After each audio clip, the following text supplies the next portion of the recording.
Welcome to the lesson on money management from chapters 5.6 in the Core Concepts Guide on pages 68 and 69. Our first term today we're going to talk about is budget. Okay, so what you need to know about a budget is that a plan that shows income and expenses over a period of time. This just simply means that it's showing the money that you're making versus the money that you're spending. So income is the money that you make, expenses are the money that you spend. So in a budget, this is a management system, so you're recording everything that you're doing. A budget's income should always be greater than or equal to the expenses that you have. If you don't do that, then you will be losing money or not having enough money to pay your bills. You should always have money set aside for savings as well. This is actually included in a formal term for budget. You should always have money allotted aside for savings. Budget plans are available everywhere. If you search the web for budget plans, they'll have simple spreadsheets or guides for you to help organize and budget your own income and your own money. This will come in handy when you're older. A sample budget may be something like this. So this is a May spending plan for the month of May. Total income per month is $4,000. Total budget is $3,960. So right here we know that there's $40 remaining in this budget that can be spent elsewhere. Now, between the two people in this budget, his and hers, okay, they have student loans that they're going to pay each month. They have rent and living expenses in the orange column. Notice how this one's color-coded, so it's pretty nice. So they have internet, electric, and cell phones. And then the totals are over here on the left-hand side, so these totals end up adding up to $3,960. Groceries, restaurants, eating out. I will tell you that one of the biggest expenses that people don't often see in their budget is eating out. It is, for an average family of 4 to go out to eat, it might cost you around $60 to $70, and that might not even be that fancy place either. Insurance, so you have life insurance or renter's insurance or car insurance, those things all add up quite a bit. Amusement, so these things are just for them, for you, to have fun with, and that's important that you budget that if you can afford it. Car, gas, it's going to cost you money to drive places, or bus passes, or whatever you need to do to get around. Clothing, laundry, if you live in a place that may not have that. And then needs. If you have a debt or a debt snowball, it's important that you pay down that debt each month or set money aside to actually pay the debt. Okay, and then lastly, which you can't see on the screen, is savings. There's also a space for tithing, which would be like giving back to the community. Saving is an act of setting aside money for future use. It is always important to set money aside for future use, even if that means that you have $0 for fun or amusement one month. It is always important that you put money aside. It's always important to have $1,000 as you're older. It's always important to have $1,000 cushion or $1,000 savings pile, just to make sure that if something crazy happens, that you have money to cover it. Most people save money by using banks, okay, and banks offer little perks and interest. So interest is money that you earn just by keeping money with them. Oftentimes, those savings accounts are very, very low rates, so you get very little return on your investment. Top national yielding banks, if we go to this, we'll see right now, most savings banks are earning APY and annual percentage 2%, 1.9, so it just depends on your bank. It's around 2% or 1.5%. Goldman Sachs, Barclays, Discover. So these are some of your larger lending, top 15 lending banks. Usually mine's around 1 to 1.2%, so nothing very special, but you do earn a little tiny bit on your money. So if you have $100 in there, you earn a cent or 2 cents. So it's nothing really that great.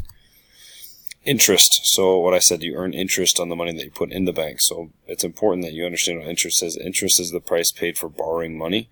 Okay, so really when you're putting your money into a bank, they're actually using that money to invest in other things. They grow that money and they put it back in your account.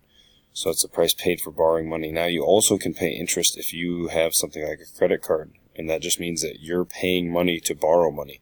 So it's money that you don't have that you're using to buy a product, like a $800 TV, for example. Let's say you don't have $800, you put it on your credit card. That lender on your credit card, you have Visa, MasterCard, American Express, They are lending you $800 in anticipation that you're going to pay them back either next month or over the next incurring months when you get your bill. Okay? So think about why a bank pays you interest. Okay? Why do they charge you interest on a credit card loan or a bank loan? Okay? And this is all to give you incentive to save money. Okay? So why does a bank pay you interest? They pay you interest because they want you to keep your money in the bank so that they can use it. Okay, and why do they charge interest on a credit card or a loan? You know, credit cards, you may pay up to 25% in interest if you do not pay that. So that means if I buy something for $100 and choose not to pay it off the next month, I'm paying $125 for that item. So it's very important that you pay off your loans as quickly as possible. And sometimes if it's an option, pay off your loan prior to it being due. So pay more money than what you owe each month to pay it off sooner. All right, and if you go for a bank loan, for example, when we went and bought our house we locked in at like 3%. But even 3% at a large, for a large loan of $300-some thousand, that's a lot of money. Okay, so that's a lot of money. So it just is giving you incentive or encouragement to save money, because if you save money and then you buy something outright, you don't need to use lending services to do that. And average credit card interest rates, you can look at this. Credit cards can be a very, very risky business. Okay, but credit cards, interest rates, they're variable, but they start at 17%. It's a bad deal. If you do not pay these things back, you will lose your butt off in money. So it's important that if you use a credit card and you buy something with a credit card, try your hardest to pay it off as soon as possible, or else you're paying way more for that product than you should. Credit. So when you use a credit card, that is an arrangement in which you, the buyer, can borrow to purchase something or borrow to buy something and pay for it over time. Okay, such as this is all like we do using a credit card. So you call a company or you sign up for a credit card. They look at your spending record and they say, okay, you can use one. After you buy something, you have several months to pay for it. You can pay for it over the course of a year. As long as you pay the minimum payments on the credit card, you can continue to use it up to your allotted balance. So when I first got a credit card, my allotted balance was $500. Then it moved up to $1,000. Once I started paying that off, then it moved up to $2,000. I try not to put any more than like $3,000 on a credit card. But I think my current limit on my credit card, because I paid it off and I've been okay with it, is $10,000. Now, I would never put $10,000 on my credit card because I cannot afford to pay that off in a quick amount of time, in which I would be paying too much in interest. So, you can borrow up to a certain amount of money with a credit card, with the understanding that you will pay it off or you'll be charged a high interest rate. Now, another thing that you can do with your money or your savings is invest your money. So you've heard this probably multiple times. It's the act of using money in hopes of making future profit. So people use to invest in stocks, bonds, and mutual funds. It's just 3 different ways for you to invest your money into different company assets. So a stock is a share ownership of a company. So when you buy a stock, you are assuming that when you buy that stock, that it's going to go up. You don't want to buy a stock when it's at its highest prices, or you'll probably end up losing money on that stock. So anytime that stock goes up, if I buy 100 shares at $1, and at the end of the year, those shares are all worth $4, I've earned $400 because I've earned, $300 because I've earned $300 or $3 on each one of those shares. When your company does poor, so does your stock. Okay, so you can click on the stock link. That will take you some current stock market things. Okay, Bond, James Bond. It's a little link to a little bit of music there if you want to listen to that. But a bond is a certificate issued by a company or government promising to pay back borrowed money with interest. So when you buy a bond, you're essentially giving this company a loan. The only bad things with bonds is they usually are like 5 to 20-year maturity rates.